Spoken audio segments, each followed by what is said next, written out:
अशाच ताज्या व महत्त्वाच्या घडामोडी जाणून घेण्यासाठी आमच्या महाराष्ट्र समाचार न्यूज चॅनलला लाईक, सबस्क्राईब व शेअर करा। गुरुजनांच्या साक्षीने 27 वर्षांच्या मैत्रीला उजाळा, माजी विद्यार्थ्यांकडून गुरुजनांचा सन्मान। महात्मा ज्योतिबा फुले हायस्कूल व कनिष्ठ महाविद्यालय पिशोर येथील इयत्ता 10वीची 1998-99 या शैक्षणिक वर्षातील माजी विद्यार्थ्यांनी 27 वर्षांनंतर स्नेहसंमेलन आयोजित करून जुन्या आठवणींना उजाळा दिलाय। यावेळी माजी विद्यार्थ्यांनी आपल्या गुरुजनांचे आशीर्वाद घेत त्यांचा सन्मान करून कृतज्ञता व्यक्त केली। कार्यक्रमाच्या अध्यक्षस्थानी घाटमाता शिक्षण प्रसारक मंडळ पिशोरचे अध्यक्ष के.आर. नवले होते।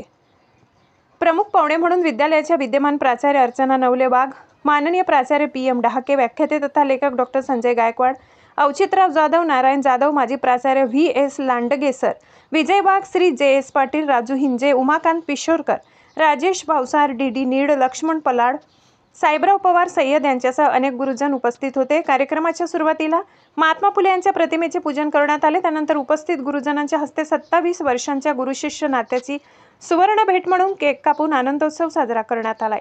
यावेळी माजी विद्यार्थ्यांनी आपल्या शालेय जीवनातील आठवणी आणि अनुभव मनोगतातून व्यक्त केले। गुरुजनांनी केलेले ज्ञान, संस्कार आणि मार्गदर्शन यांचा जीवनाच्या प्रत्येक टप्प्यावर कसा उपयोग झाला याविषयी विद्यार्थ्यांनी कृतज्ञतापूर्वक भावना व्यक्त केल्या।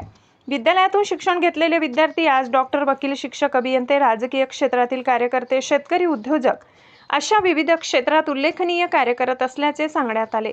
माजी विद्यार्थ्यांनी गुरुजनांविषयीचा आदर, प्रेम आणि कृतज्ञता व्यक्त करत जुन्या आठवणींना उजाळा दिला। यावेळी गुरुजनांनीही आपल्या विद्यार्थ्यांच्या यशाबद्दल समाधान आणि अभिमान व्यक्त केला। आपले विद्यार्थी विविध क्षेत्रात यशस्वीपणे कार्यरत आहेत, हीच आमच्यासाठी खरी गुरुदक्षिणा आहे, अशी भावना गुरुजनांनी व्यक्त केली। डॉ. संजय गायकवाड यांनी आपल्या प्रभावी वाणीतून, कवितेच्या माध्यमातून भूतकाळातील जीवनानुभव आणि भविष्यातील जीवनाकडे पाहण्याचा सकारात्मक दृष्टिकोन यावर संवाद साधला। त्यांच्या काव्यात्मक सादरीकरणाला उपस्थितांनी उत्स्फूर्त दाद दिली। कार्यक्रमाच्या अध्यक्ष भाषणात के.आर. नवले यांनी माजी विद्यार्थ्यांना भावी आयुष्यासाठी विविध मौलिक टिप्स देत शुभेच्छा दिल्या। गुरु शिष्यांचे नाते काळाच्या ओघात अधिक दृढ होत जाते, याचा प्रत्यय या स्नेहसंमेलनातून आलाय। यानंतर माजी विद्यार्थ्यांनी विविध मनोरंजनात्मक खेळाचा आनंद घेतलाय। जुन्या मित्रमैत्रिणींच्या भेटीमुळे वातावरणात उत्साह आणि आनंदाचे वातावरण निर्माण झाले। शेवटी स्नेहभोजनाचा आस्वाद घेत राष्ट्रगीताने कार्यक्रमाची सांगता करण्यात आली। या स्नेहसंमेलनातून 27 वर्षांनंतर गुरु शिष्याचे अतूट नाते आणि मैत्रीची जपलेली वीण पुन्हा एकदा अनुभवायला मिळाली। कार्यक्रमाच्या यशस्वीतेसाठी माजी विद्यार्थी अशोक कठोरे, वशिम पठाण, शिवाजी ढोकळे, राजू सूर्यवंशी, एकनाथ निकम, कैलास जाधव, फेरोज हस्तेखान खान, अमोल माने, दिनेश परदेसी, गप्पार खान, इब्रान खान, राजू निकम, दीपाली दुसारिया, रुक्मण शेळके, जया वाघ यांनी परिश्रम घेतले। महाराष्ट्र समाचार न्यूज रिपोर्टर मिलिंद कुमार लांडगे, छत्रपती संभाजीनगर, कन्नड, पिशोर।